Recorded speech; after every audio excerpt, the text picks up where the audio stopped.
Muni ang sitwasyon mga ka-vloggers sa nasunugan balay diri sa 22. So karon kay namay nag-donate sa tuwa mga sinina ni siya. So ako na pagkay nagtabang sa nasunugan diha kay kabalo ko nga lisod kayo masunugan ta mga ka-vloggers. Kay mura jud magsugod sa uno ata. Kay ugdaw man tanan. Tabang na gamay.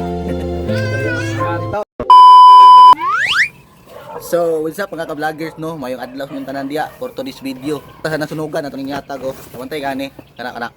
Nasunugan na sila rin naboy nag-comment diya oh. Nanghangyo siya tabang kay balay siya tatay nasunog daw. Mga ka-vloggers kay naman nag-donate. Kani siya o kani nag-donate man ni siya. O shout out si Makol Burha. Nag-donate man siya ani, mga sinina. So sinina reto ihatag sila at kwarta. So ihatag gamay. So unta nga malipay sila ani. So tara, let's go. So karon mga ka-vloggers no, lahi pa ni atake sa tuang vlog karon kay natay tabangan pero unta masabdan ra ni nga bisag kanila tong ihatag sa ila kay simpre bago pa man puntaan ning vlog.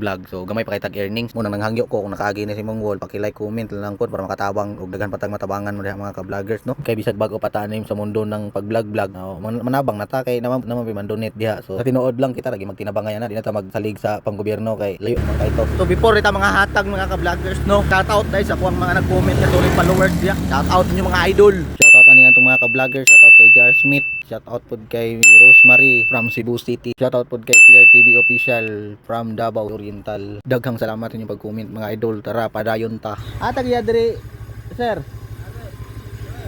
Ay kamo tagiya dire. Nami hatag. Before din nato ni hatag mga ka-vloggers no, at sa ning i-parking atong truck-tarak dire sa Kidley. Sunugan mga idol oh. Sa yung luuya silang sitwasyon mga ka-vloggers, kaso nga lang ang nag-video ani ako alang tiil ang gi-capture. Pero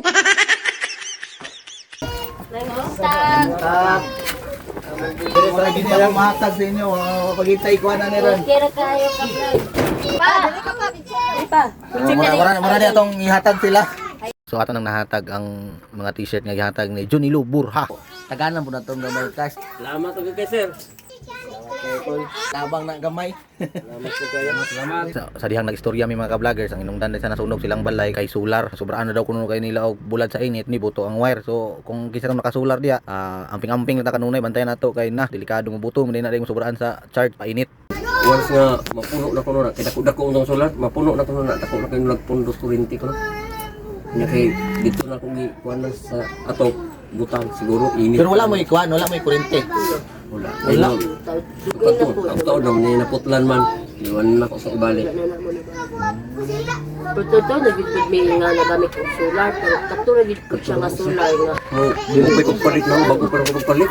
Sige, iya ba. May orasan na sunog, buntag. Sila sisi. Alas 11 sa odto. Init ito ay Hercules. Di ay odto dito. Mura man ginahalan na ang upat ka bata. Kami nga mga dagko na nagbaho sila din. Ako na pag PS8 siya pag pag-eskwelahan. May gani yung mga bata kay nakabantay pod. Mo din yung giuna. Munang sa pagkakaroon mga ka-vloggers, lesson learned gini nga ato yung bantayan tong mga balay kung naman galit ay gisaksak or nabiyaan nga gipang bulad nga solar. So ato yung bantayan kay delikado kayo nga naman. Init kayong panahon karon, dali ra kay masunog atong balay. So mga ka-vloggers, ato lang nahatag ang ayuda. Gamay nga cash na t-shirt, mga ginagmay nga gihatag. Ay wala na, solve na to. Makakuha na to, matabang na to sila Pero akong kuyog, ay wala, gwapo kayo daw. Kameraman. Muna akong kameraman, gwapo kayo. So dalang salamat sa inyong paglantaw mga ka-vloggers ha. Ara, bunal ra.